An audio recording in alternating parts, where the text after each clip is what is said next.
الحمد لله رب العالمين والصلاة والسلام على سيد الأنبياء والمرسلين نبينا محمد وعلى آله وأصحابه أجمعين. أشهد أن لا إله إلا الله وحده لا شريك له وأشهد أن محمدا عبده ورسوله. أما بعد، أعوذ بالله من الشيطان الرجيم. بسم الله الرحمن الرحيم. ولا تستوي الحسنة ولا السيئة ادفع بالتي هي أحسن فإذا الذي بينك وبينه عداوة كأنه ولي حميم وما يلقاها إلا الذين صبروا وما يلقاها إلا ذو حظ عظيم. اللہ رب العالمین نے قرآن کریم کی ان آیتوں کے اندر دعوت سے متعلق ایک بڑی اہم ہدایت کی ہے. ولا تستوی الحسنۃ ولا السیئۃ، اچھائی اور برائی برابر نہیں ہو سکتی. ادفع باللتی ہی احسن، اے نبی کسی چیز کا جواب اچھے طرز پر دیجئے، کسی برائی کا جواب اچھائی سے دیجئے.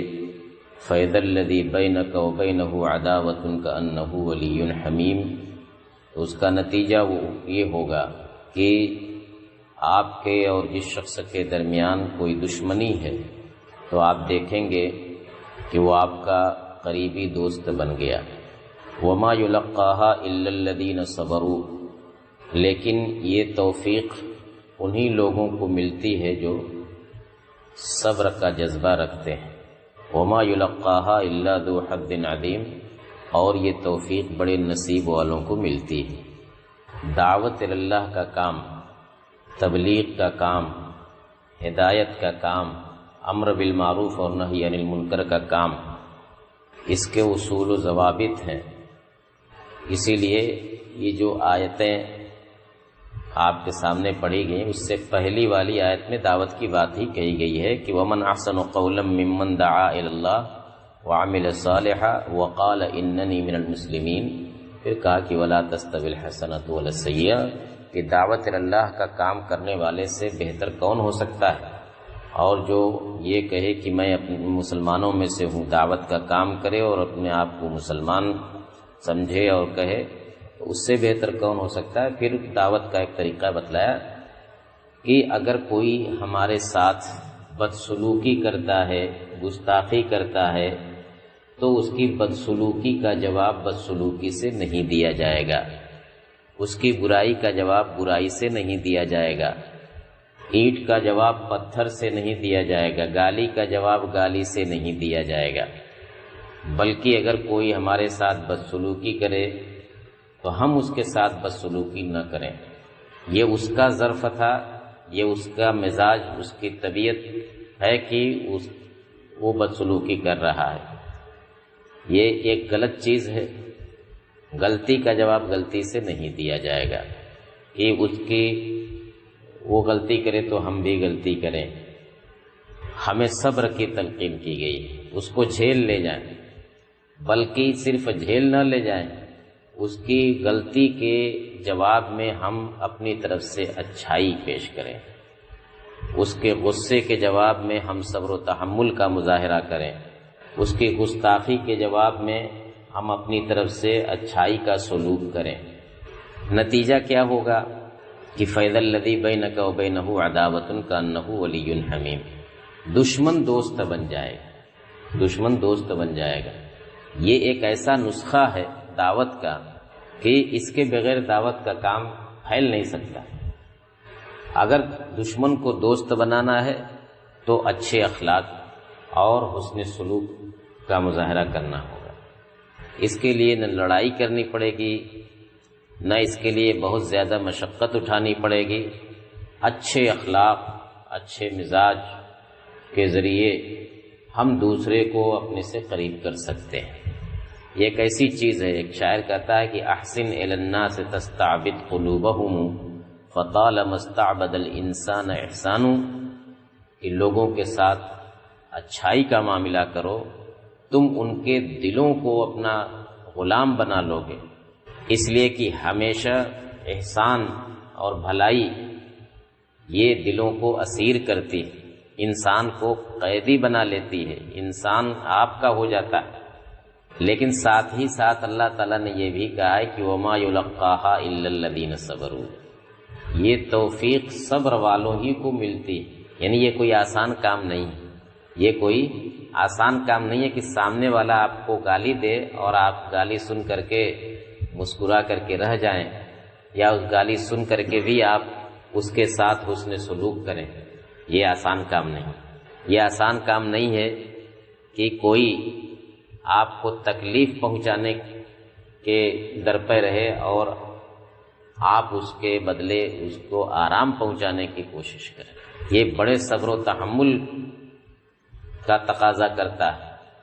وَمَا يُلَقَّاهَا إِلَّا ذُو حَظٍّ عَظِيمٍ، بڑے نصیب والوں کو یہ توفیق ملتی ہے کہ اس نسخے پر عمل کریں۔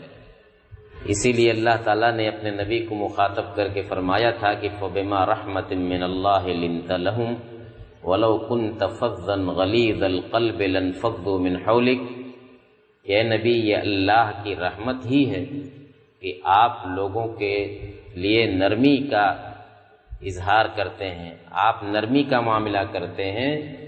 اگر آپ بھی سخت دل ہوتے، آپ کے اندر بھی سختی ہوتی، تو لوگ کب کے آپ سے چھٹ کر کے بھاگ جاتے، لوگ آپ کے قریب نہ جاتے۔ لیکن اللہ کے رسول صلی اللہ علیہ وسلم کا معاملہ آپ جانتے ہیں کہ دن بدن لوگ آپ سے قریب ہوتے جاتے، جو ایک مرتبہ آپ سے مل لیتا وہ بار بار آپ سے ملنے کی خواہش کرتا ہے۔ آپ نے یہ بھی فرمایا ہے کہ الرفق ما زان فی شیء الا ما کان الرفق فی شیء الا زانہ ولن تزع من شیء الا شانہ، کہ جس چیز کے اندر نرمی شامل ہوتی ہے تو وہ نرمی اس چیز کو اچھا بنا دیتی ہے، اور جس چیز سے نرمی ختم کر دی جاتی ہے وہ اس چیز کو عیبدار بنا دیتی ہے۔ تو میرے بھائیوں، اللہ رب العالمین نے ہمیں ایک ذمہ داری دی ہے، دعوت کی ذمہ داری، کتاب و سنت کی تعلیمات کو پھیلانے کی ذمہ داری۔ کنتم خیر امۃ اخرجت للناس، ہم اس دنیا میں صرف اپنے لیے زندگی، اپنے مفاد کی خاطر اور اپنے لیے نہیں آئے ہیں۔ اللہ تعالیٰ نے تو ہمیں پیدا ہی اس لیے کیا ہے، اس امت کو بنایا ہی اس لیے تاکہ یہ دوسروں کے لیے کام کرے، دوسروں کو اللہ کے راستے کے قریب لے آئے، کتاب و سنت کی دعوت کو عام کرے۔ تو اس دعوت کو عام کرنے کے لیے اصول دعوت کو سامنے رکھ کر کے کام کرنا ہے، حکمت کے ساتھ کام کرنا ہے۔ اس فریضے کی انجام دہی کے لیے ہمیں وہی راستہ اختیار کرنا ہے جو راستہ پیارے نبی جناب محمد الرسول اللہ صلی اللہ علیہ وسلم نے اختیار کیا تھا۔ اس دعوت کو پہنچانے کے لیے ہمیں وہی راستہ اختیار کرنا ہوگا جو اللہ رب العالمین نے ہمیں قرآن کریم کے اندر جو راستہ بتلایا ہے۔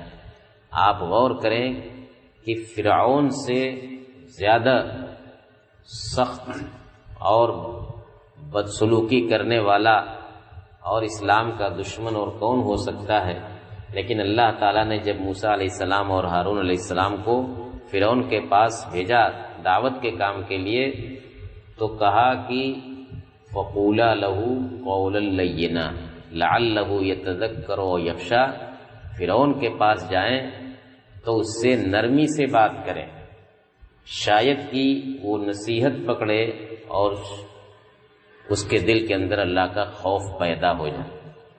فرعون جیسے سختگیر انسان سے، کون سا فرعون جس نے کہا تھا کہ انا ربکم الاعلی، میں تمہارا رب اعلیٰ، اپنے آپ کو معبود سمجھتا تھا۔ ما لکم من الہ غیری ما علمت لکم من الہ غیری، میں نہیں جانتا کہ میرے علاوہ تمہارا اور بھی کوئی معبود ہے۔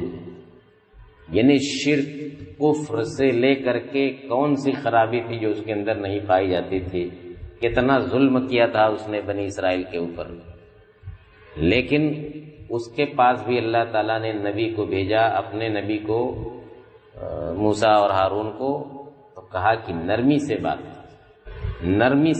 کیجیے۔ تو یہ ساری چیزیں ہمیں کبھی کبھی انسان جوش میں آ جاتا ہے کہ ارے ہم حق پر ہیں تو کیوں نرمی سے بات کریں، حق ہمارے ساتھ ہے، یہ کون ہوتا ہے ہمارے ساتھ بدسلوکی کرنے والا، ہم اس کو سمجھا دیں گے۔ اس طرح کا لب و لہجہ اور اس طرح کی بات یا اس طرح کا سلوک یہ اسلامی تعلیم کے موافق نہیں ہے۔ جو کام بھی انسان کرے اس میدان میں وہ حکمت کے ساتھ کرے اور قرآنی اور نبوی تعلیم کے مطابق کام کرے۔